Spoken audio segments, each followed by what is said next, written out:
Siapa tetangga itu? Ini dalam versi Islam loh ya. Siapa yang disebut dengan tetangga yang memiliki hak untuk kita hormati?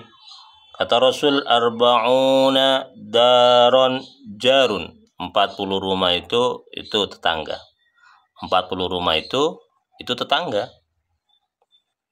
Yakni arba'ina an yaminihi wa yasari wa khalfi wa baina yadayhi. Dari ke kanan 40 rumah tetangga, ke kiri 40 rumah itu tetangga, ke depan 40 rumah, ke belakang 40 rumah itu tetangga. Nah, sebagai tetangga kita wajib menghormati. Kalau misalnya ada pohon tetangga, dahannya masuk ke tanah kita, ke rumah kita, jangan langsung dipotong, minta izin dulu, tegur dulu. Kalau kemudian tidak mendengarkan teguran kita, baru kita kemudian memindahkannya atau bahkan memotong dahan itu. Tapi kalau di dahan itu kemudian jatuh buah pohon itu jatuh ke tanah kita, jangan langsung diambil. Tetap hak buah itu adalah hak tetangga kita, bukan hak kita, walaupun dahan pohon itu masuk ke rumah kita.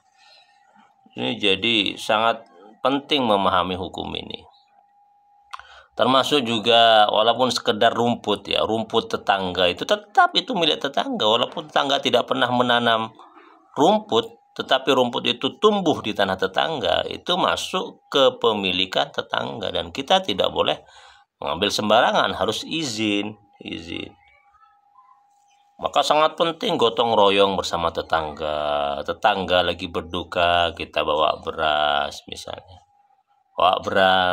Masak di rumahnya untuk menyambut tamu yang hendak takziah. Itu bagus, hukumnya sunnah. Salah satu kebiasaan dari sebagian masyarakat yang kurang bagus itu adalah menguping pembicaraan tetangga dan ingin tahu persoalan yang terjadi pada tetangga. Itu hukumnya haram. Itu namanya tajassus. Laisa lil insani ayastarika sama min dari ghairihi. Tidak boleh orang itu mencuri dengar omongan tetangganya. Kenapa? Takut omongannya itu ada hal yang negatif masuk ke telinga kita yang mencuri dengar, maka kemudian hal negatif itu ya tidak enak lah kemudian, apalagi kemudian kita jadikan sebagai gosip. Jangan sampai keburukan tetangga itu kita cari-cari ya. Jangan sampai omongan tetangga, pertengkaran tetangga, apapun yang terjadi pada tetangga, jangan sampai kita itu kemudian mengoreknya untuk tahu tentang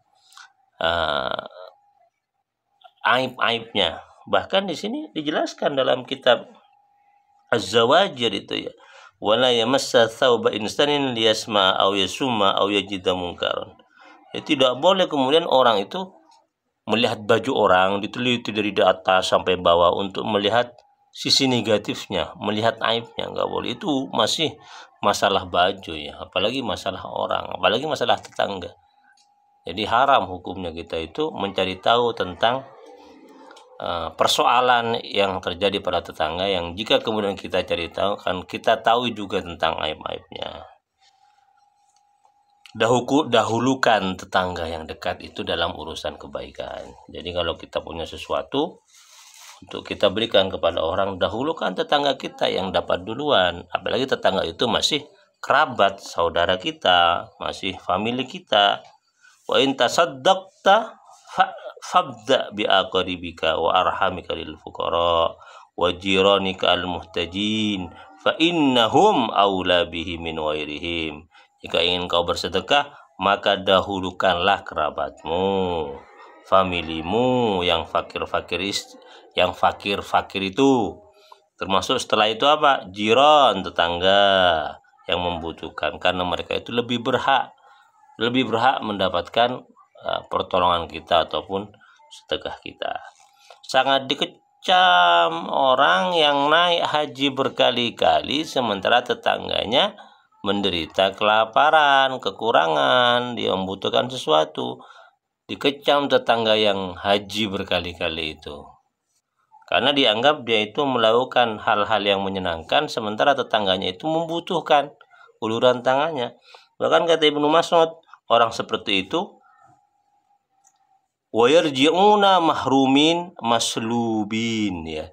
Mereka kembali dari tanah suci Mekah naik haji tapi tidak mendapatkan apa-apa. Kenapa? Yaitu menelantarkan tetangganya yang membutuhkan.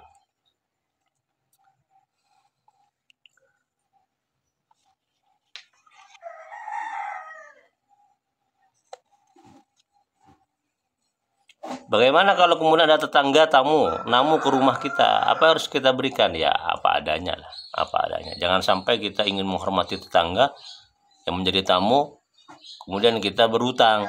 Nah, itu nggak boleh, itu berlebihan, takalluf, membebani diri sendiri melebihi batas yang sewajarnya. Apa yang kita makan berikan kepada mereka seadanya. Ini ya, Islam sangat kompleks mengatur urusan tetangga, sangat komplit ya, sangat lengkap mengatur urusan tetangga. Fungsinya untuk menciptakan satu kesatuan tetangga yang harmonis, yang sama-sama muslim, yang kemudian dengan adanya integrasi satu dengan lain itu akan menciptakan sebuah perdamaian dan keutuhan di dalam beribadah kepada Allah Subhanahu wa taala.